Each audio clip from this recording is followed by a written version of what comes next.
أعوذ بالله من الشيطان الرجيم. بسم الله الرحمن الرحيم.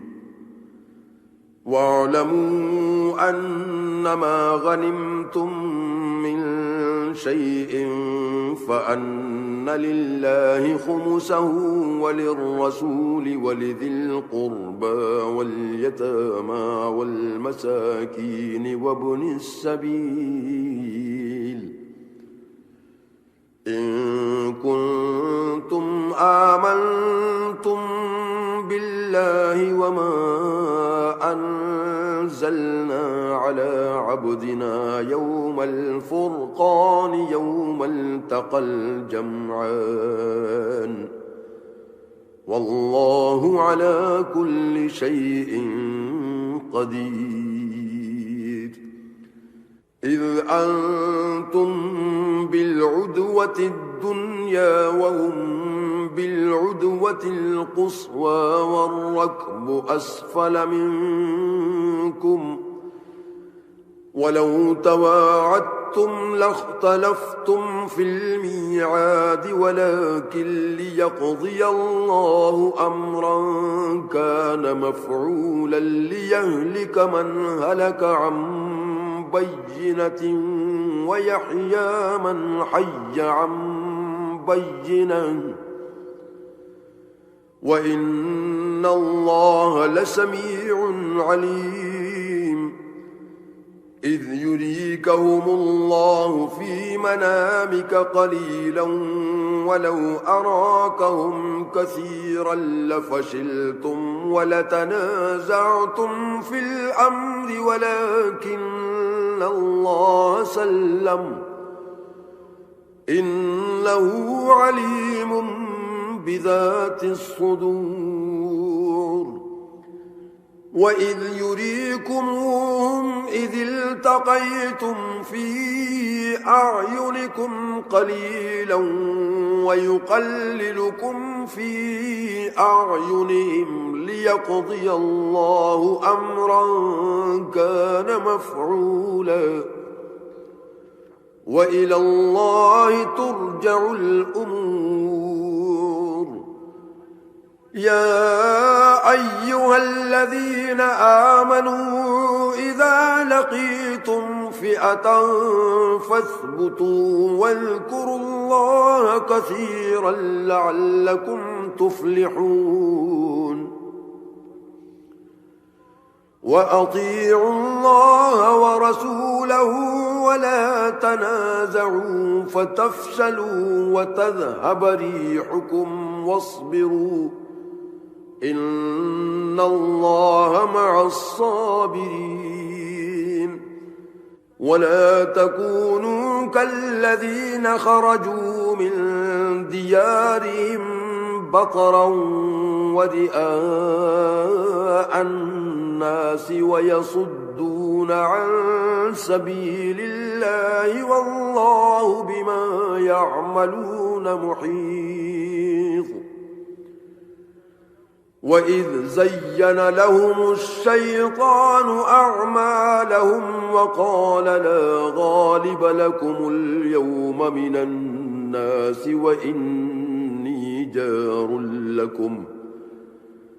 فلما تراءت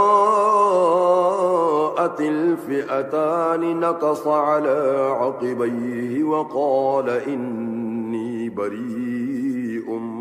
منكم إني أرى ما لا ترون إني أخاف الله والله شديد العقاب. إذ يقول المنافقون والذين في قلوبهم مرض غر هؤلاء دينهم ومن يتوكل على الله فإن الله عزيز حكيم. ولو ترى إذ يتوفى الذين كفروا الملائكة يضربون وجوههم وأدبارهم وذوقوا عذاب الحريق ذلك بما قدمت أيديكم وأن الله ليس بظلام للعبيد كدأب آل فرعون والذين من قبلهم كفروا بآيات الله فأخذهم الله بذنوبهم إن الله قوي شديد العقاب ذلك بأن الله لم يك مغيرا نعمة أنعمها على قوم حتى يغيروا ما بأنفسهم وأن الله سميع عليم كدأب آل فرعون والذين من قبلهم كذبوا بآيات ربهم فأهلكناهم بذنوبهم وأغرقنا آل فرعون وكل كانوا ظالمين إن شر الدواب عند الله الذين كفروا فهم لا يؤمنون الذين عاهدت منهم ثم ينقضون عهدهم في كل مرة وهم لا يتقون فإما تثقفنهم في الحرب فشرد بهم من خلفهم لعلهم يذكرون وإما تخافن من قوم خيانة فانبذ إليهم على سواء إن الله لا يحب الخائنين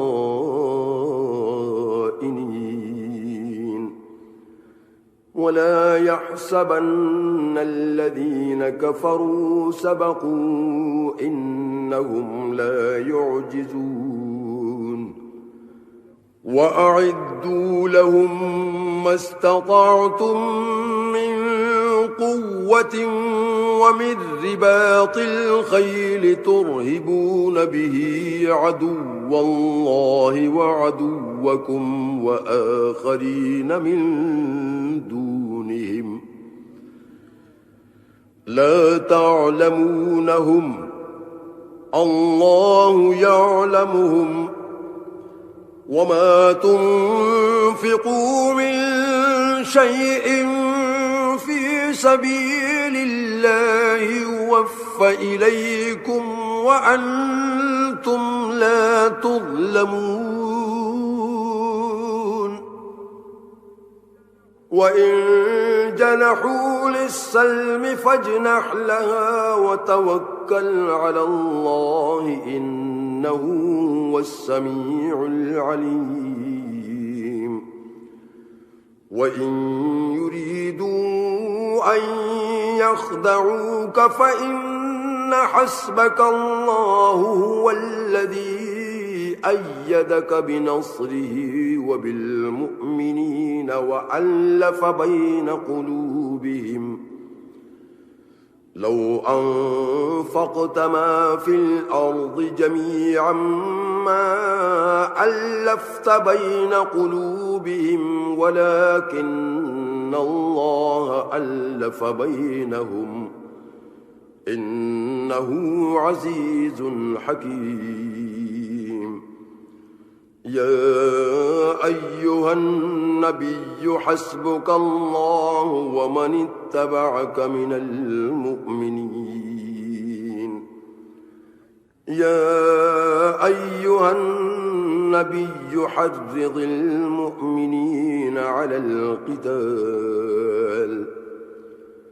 إن يكن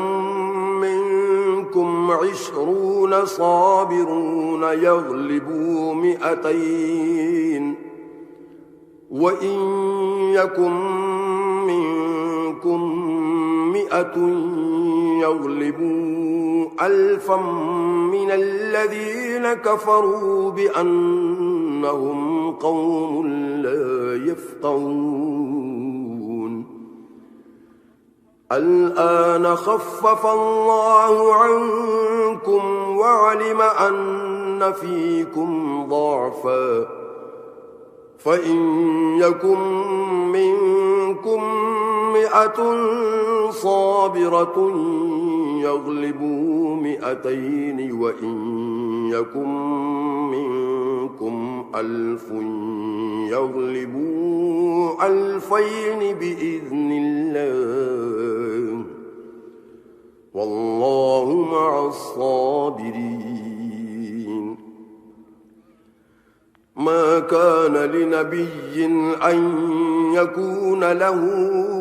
أسرى حتى يثخن في الأرض تريدون عرض الدنيا والله يريد الآخرة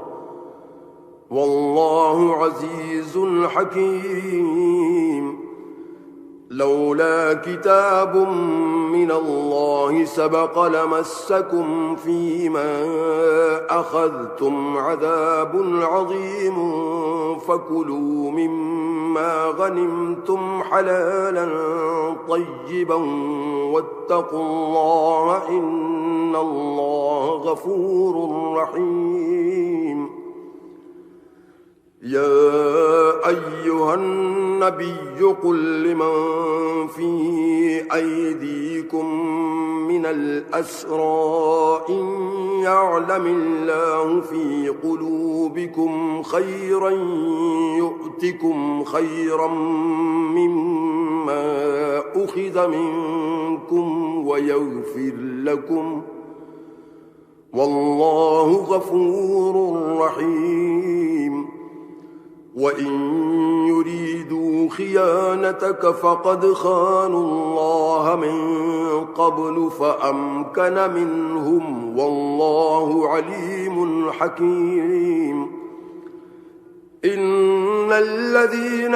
آمنوا وهاجروا وجاهدوا بأموالهم وأنفسهم في سبيل الله والذين آووا ونصروا أولئك بعضهم أولياء بعض والذين آمنوا ولم يهاجروا ما لكم من ولايتهم من شيء حتى يهاجروا وإن استنصروكم في الدين فعليكم النصر إلا على قوم بينكم وبينهم ميثاق والله بما تعملون بصير والذين كفروا بعضهم أولياء بعض إلا تفعلوه تكن فتنة في الأرض وفساد كبير والذين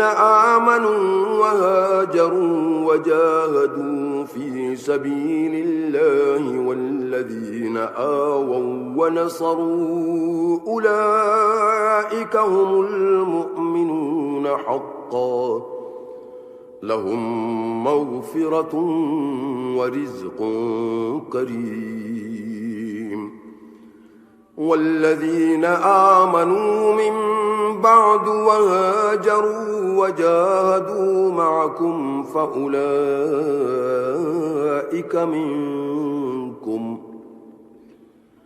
وأولو الأرحام بعضهم أولى ببعض في كتاب الله إن الله بكل شيء عليم براءة من الله ورسوله إلى الذين عاهدتم من المشركين فسيحوا في الأرض 4 أشهر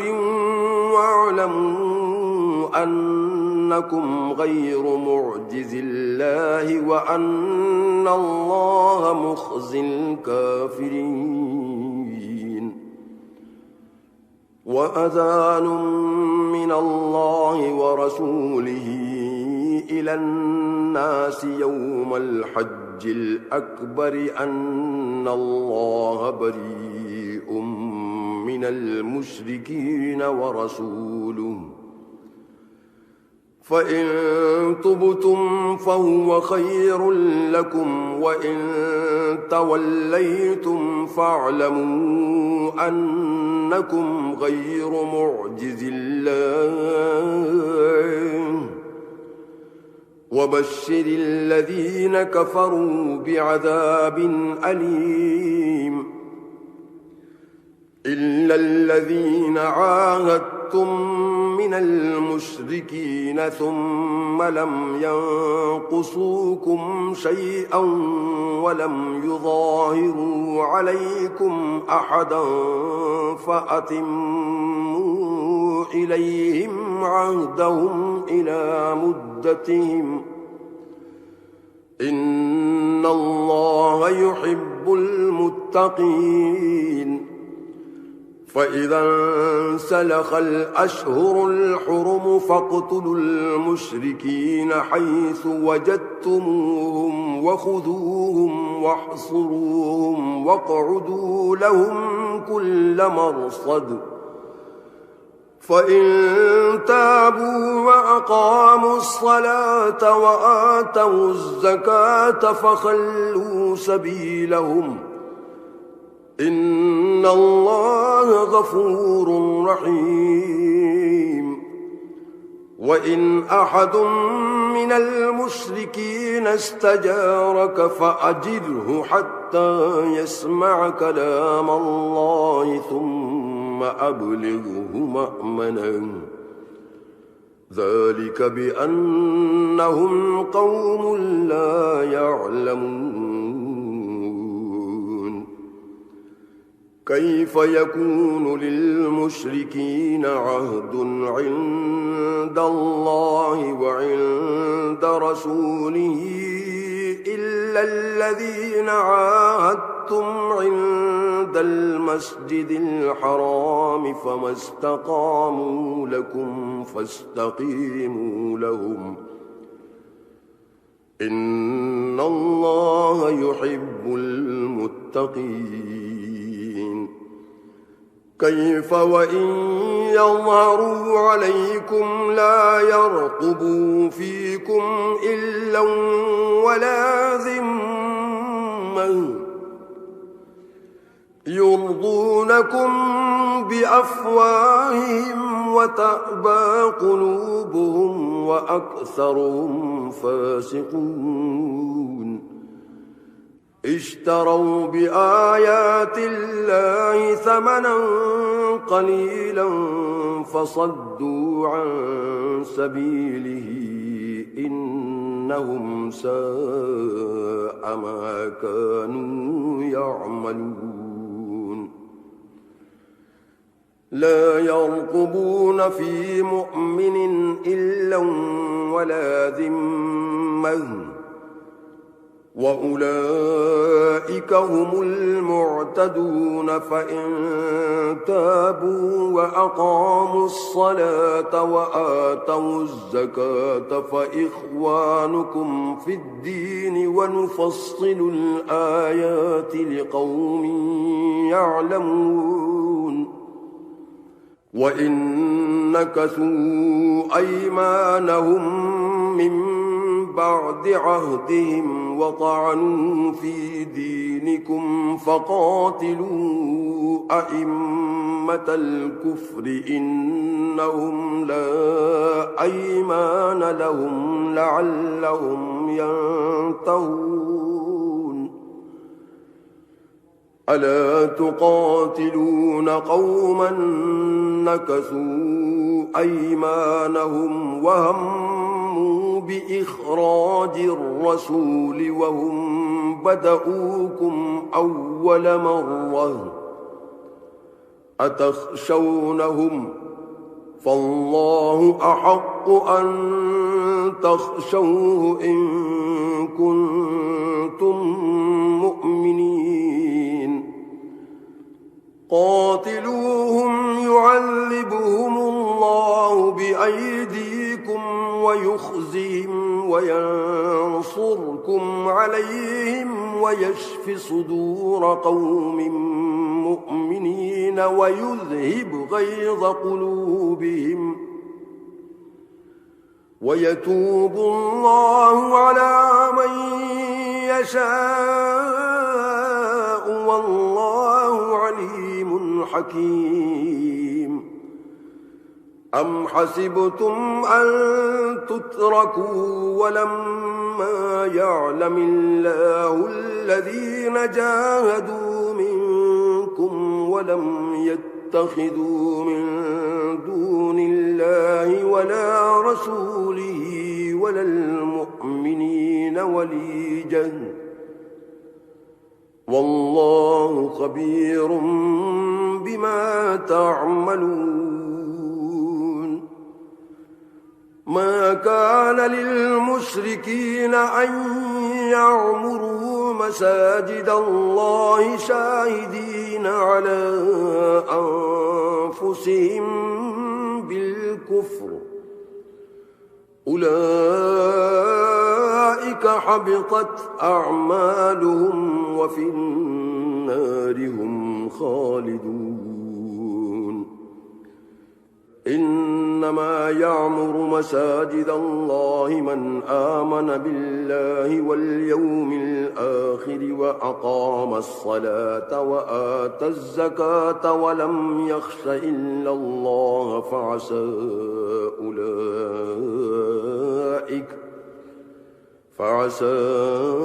أولئك أن يكونوا من المهتدين أجعلتم سقاية الحاج وعمارة المسجد الحرام كمن آمن بالله واليوم الآخر وجاهد في سبيل الله لا يستوون عند الله والله لا يهدي القوم الظالمين الذين آمنوا وهاجروا وجاهدوا في سبيل الله بأموالهم وأنفسهم أعظم درجة عند الله وأولئك هم الفائزون يبشرهم ربهم برحمة منه ورضوان وجنات لهم فيها نعيم مقيم خالدين فيها أبدا إن الله عنده أجر عظيم يا أيها الذين آمنوا لا تتخذوا آباءكم وإخوانكم أولياء إن استحبوا الكفر على الإيمان ومن يتولهم منكم فأولئك هم الظالمون قل إن كان آباؤكم أبناؤكم وأبناؤكم وإخوانكم وأزواجكم وعشيرتكم وأموال اقترفتموها وتجارة تخشون كسادها ومساكن ترضونها أحب إليكم من الله ورسوله وجهاد في سبيله فتربصوا حتى يأتي الله بأمره والله لا يهدي القوم الفاسقين. لقد نصركم الله في مواطن كثيرة ويوم حنين إذ أعجبتكم كثرتكم فلم تغن عنكم شيئا وضاقت عليكم الأرض بما رحبت ثم وليتم مدبرين. ثم أنزل الله سكينته على رسوله وعلى المؤمنين وأنزل جنودا لم تروها وعذب الذين كفروا وذلك جزاء الكافرين. ثم يتوب الله من بعد ذلك على من يشاء والله غفور رحيم. يا أيها الذين آمنوا إنما المشركون نجس فلا يقربوا المسجد الحرام بعد عامهم هذا وإن خفتم عيلة فسوف يغنيكم الله من فضله إن شاء إن الله عليم حكيم. قاتلوا الذين لا يؤمنون بالله ولا باليوم الآخر ولا يحرمون ما حرم الله ورسوله ولا يدينون دين الحق من الذين أوتوا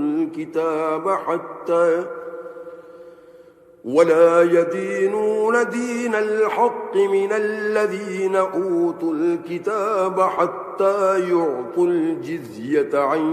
يد وهم صاغرون. وقالت اليهود عزير ابن الله وقالت النصارى المسيح ابن الله ذلك قولهم بأفواههم يضاهئون قول الذين كفروا من قبل قاتلهم الله أنى يؤفكون. اتخذوا أحبارهم ورهبانهم أربابا من دون الله والمسيح ابن مريم وما أمروا إلا ليعبدوا إلها واحدا لا إله إلا هو سبحانه عما يشركون. يريدون أن يطفئوا نور الله بأفواههم ويأبى الله إلا أن يتم نوره ولو كره الكافرون. هو الذي أرسل رسوله بالهدى ودين الحق ليظهره على الدين كله ولو كره المشركون. يا أيها الذين آمنوا إن كثيرا من الأحبار والرهبان ليأكلون أموال الناس بالباطل ويصدون عن سبيل الله والذين يكنزون الذهب والفضة ولا ينفقونها في سبيل الله فبشرهم بعذاب أليم يوم يحمى عليها في نار جهنم فتكوى بها جباههم وجنوبهم وظهورهم هذا ما كنزتم لأنفسكم فذوقوا ما كنتم تكنزون إن عدة الشهور عند الله 12 شهرا في كتاب الله يوم خلق السماوات والأرض منها 4 حرم ذلك الدين القيم فلا تظلموا فيهن أنفسكم وقاتلوا المشركين كافة كما يقاتلونكم كافة واعلموا أن الله مع المتقين إنما النسيء زيادة في الكفر يضل به الذين كفروا يحلونه عاما ويحرمونه عاما ليواطئوا عدة ما حرم الله فيحلوا ما حرم الله زين لهم سوء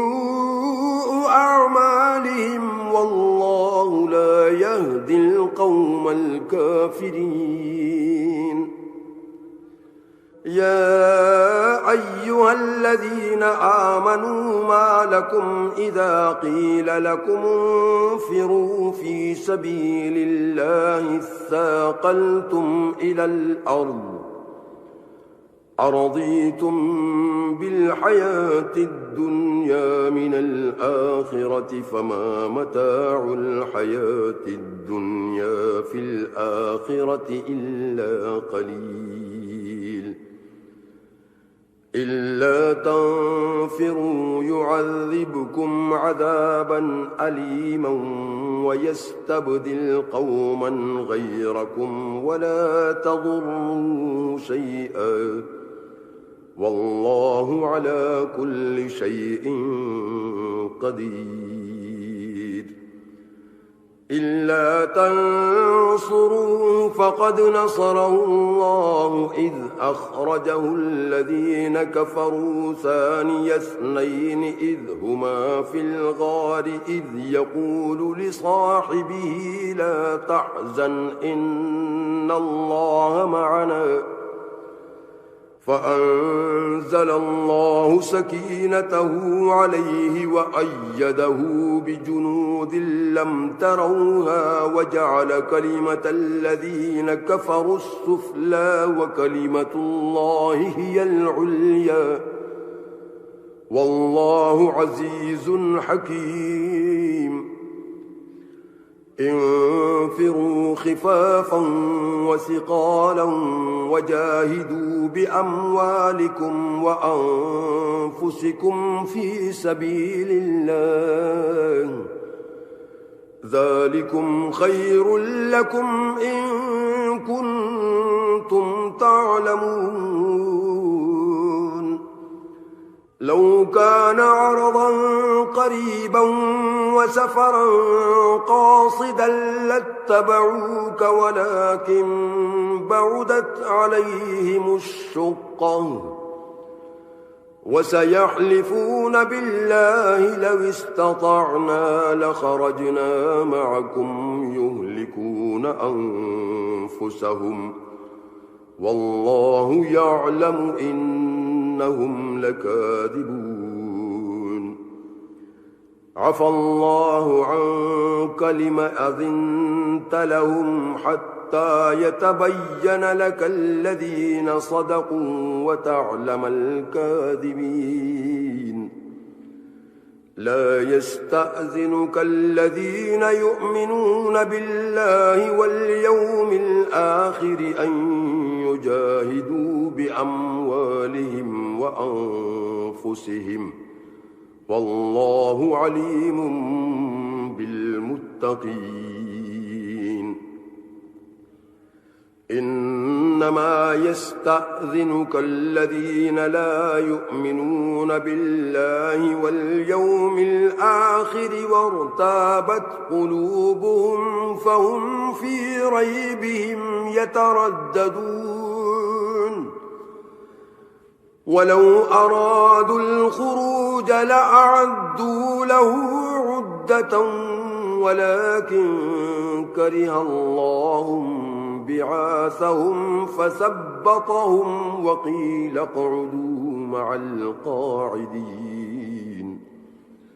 لو خرجوا فيكم ما زادوكم إلا خبالا ولأوضعوا خلالكم يبغونكم الفتنة وفيكم سماعون لهم والله عليم بالظالمين. لقد ابتغوا الفتنة من قبل وقلبوا لك الأمور حتى جاء الحق وظهر أمر الله وهم كارهون. ومنهم من يقول ائذن لي ولا تفتني ألا في الفتنة سقطوا وإن جهنم لمحيطة بالكافرين. إن تصبك حسنة تسؤهم وإن تصبك مصيبة يقولوا قد أخذنا أمرنا من قبل ويتولوا وهم فرحون. قل لن يصيبنا إلا ما كتب الله لنا هو مولانا وعلى الله فليتوكل المؤمنون. قل هل تربصون بنا إلا إحدى الحسنيين ونحن نتربص بكم أن يصيبكم الله بعذاب من عنده أو بأيدينا فتربصوا إنا معكم متربصون. قل أنفقوا طوعا أو كرها لن يتقبل منكم إنكم كنتم قوما فاسقين. وما منعهم أن تقبل منهم نفقاتهم إلا أنهم كفروا بالله وبرسوله ولا يأتون الصلاة إلا وهم كسالى ولا ينفقون إلا وهم كارهون. فلا تعجبك أموالهم ولا أولادهم إنما يريد الله ليعذبهم بها في الحياة الدنيا وتزهق أنفسهم وهم كافرون. ويحلفون بالله إنهم لمنكم وما هم منكم ولكنهم قوم يفرقون. لو يجدون ملجأ أو مغارات أو مدخلا لولوا إليه وهم يجمحون. ومنهم من يلمزك في الصدقات فإن أعطوا منها رضوا وإن لم يعطوا منها إذا هم يسخطون ولو أنهم رضوا ما آتاهم الله ورسوله وقالوا حسبنا الله سيؤتينا الله من فضله ورسوله إنا إلى الله راغبون إنما الصدقات للفقراء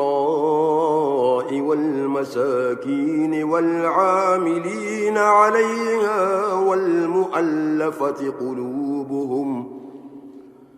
وفي الرقاب والغارمين وفي سبيل الله وابن السبيل فريضة من الله والله عليم حكيم ومنهم الذين يؤذون النبي ويقولون هو أذن قل أذن خير لكم يؤمن بالله ويؤمن للمؤمنين ورحمة للذين آمنوا منكم والذين يؤذون رسول الله لهم عذاب أليم يحلفون بالله لكم ليرضوكم والله ورسوله أحق أن يرضوه إن كانوا مؤمنين ألم يعلموا أنه من يحادد الله ورسوله فأن له نار جهنم خالدا فيها ذلك الخزي العظيم يحذر المنافقون أن تنزل عليهم سورة تنبئهم بما في قلوبهم قل استهزئوا إن الله مخرج ما تحذرون ولئن سألتهم ليقولن إنما كنا نخوض ونلعب قل أبالله وآياته ورسوله كنتم تستهزئون لا تعتذروا قد كفرتم بعد إيمانكم إن نعف عن طائفة منكم نعذب طائفة بأنهم كانوا مجرمين المنافقون والمنافقات بعضهم من بعض يأمرون بالمنكر وينهون عن المعروف ويقبضون أيديهم نسوا الله فنسيهم إن المنافقين هم الفاسقون وعد الله المنافقين والمنافقات والكفار نار جهنم خالدين فيها هي حسبهم ولعنهم الله ولهم عذاب مقيم كالذين من قبلكم كانوا أشد منكم قوة وأكثر أموالا وأولادا فاستمتعوا بخلاقهم فاستمتعتم بخلاقكم كما استمتع الذين من قبلكم بخلاقهم وخضتم كالذي خاضوا أولئك حبطت أعمالهم في الدنيا والآخرة وأولئك هم الخاسرون ألم يأتهم نبأ الذين من قبلهم قوم نوح وعاد وثمود وقوم إبراهيم وأصحاب مدين والمؤتفكات أتتهم رسلهم بالبينات فما كان الله ليظلمهم ولكن كانوا أنفسهم يظلمون والمؤمنون والمؤمنات بعضهم أولياء بعض يأمرون بالمعروف وينهون عن المنكر ويقيمون الصلاة ويؤتون الزكاة ويطيعون الله ورسوله أولئك سيرحمهم الله إن الله عزيز حكيم وعد الله المؤمنين والمؤمنات جنات تجري من تحتها الأنهار خالدين فيها ومساكن طيبة في جنات عدن ورضوان من الله أكبر ذلك هو الفوز العظيم يا أيها النبي جاهد الكفار والمنافقين واغلظ عليهم ومأواهم جهنم وبئس المصير يحلفون بالله ما قالوا ولقد قالوا كلمة الكفر وكفروا بعد إسلامهم وهموا بما لم ينالوا وما نقموا إلا أن أغناهم الله ورسوله من فضله فإن يتوبوا يك خيرا لهم وإن يتولوا يعذبهم الله عذابا أليما في الدنيا والآخرة وما لهم في الأرض من ولي ولا نصير ومنهم من عاهد الله لئن آتانا من فضله لنصدقن ولنكونن من الصالحين فلما آتاهم من فضله بخلوا به وتولوا وهم معرضون فأعقبهم نفاقا في قلوبهم إلى يوم يلقونه بما أخلفوا الله ما وعدوه وبما كانوا يكذبون ألم يعلموا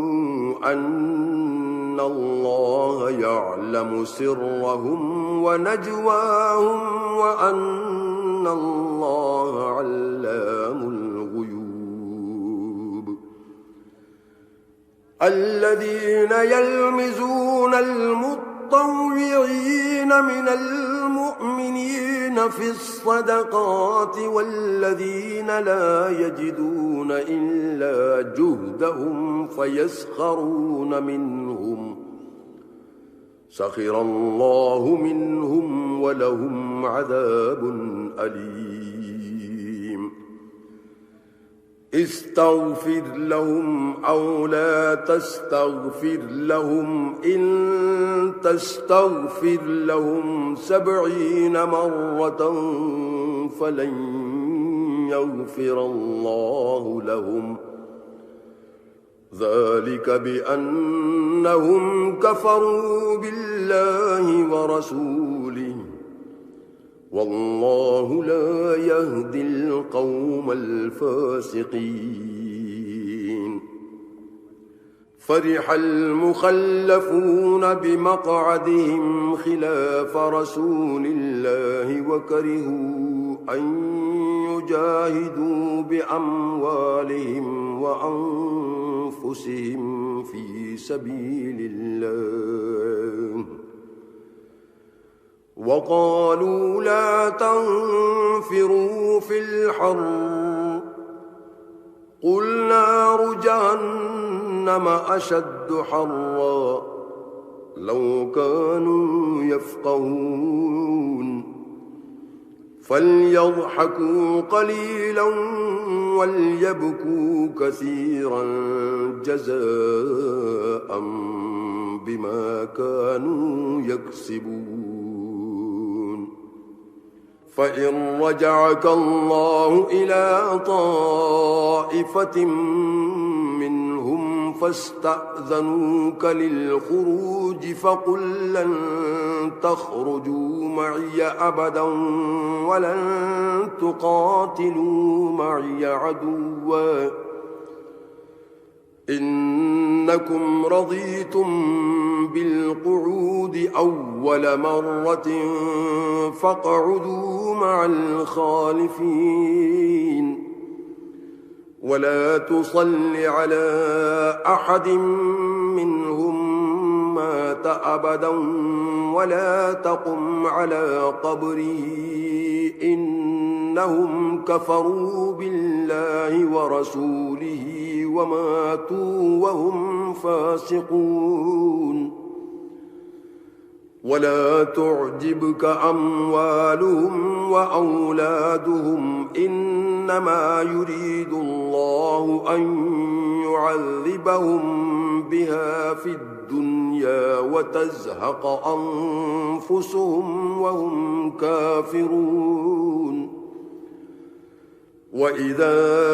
أنزلت سورة أن آمنوا بالله وجاهدوا مع رسوله استأذنك أولو الطول منهم وقالوا ذرنا لكم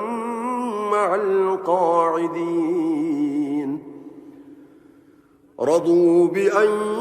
يكونوا مع الخوالف وطبع على قلوبهم فهم لا يفقهون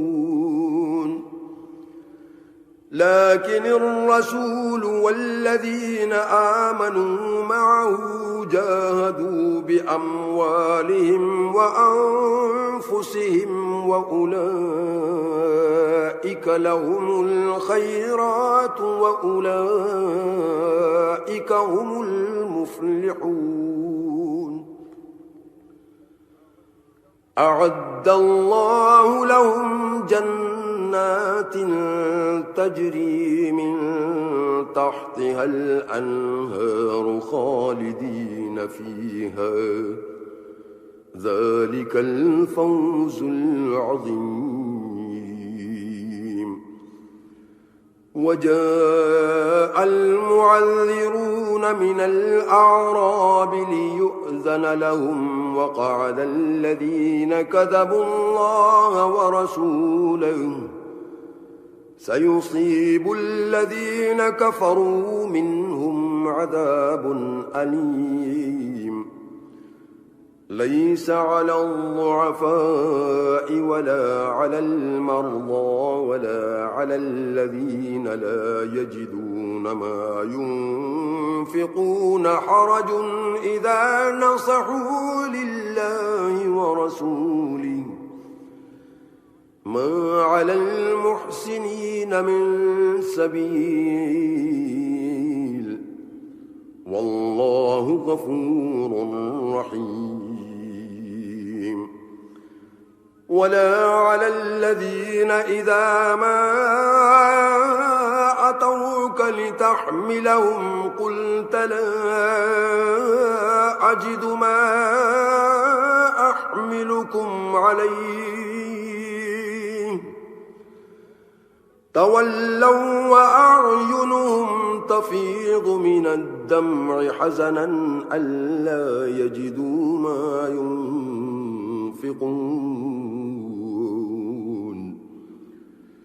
إنما السبيل على الذين يستأذنونك وهم أغنياء رضوا بأن يكونوا مع الخوالف وطبع الله على قلوبهم فهم لا يعلمون أعوذ بالله من الشيطان الرجيم بسم الله الرحمن الرحيم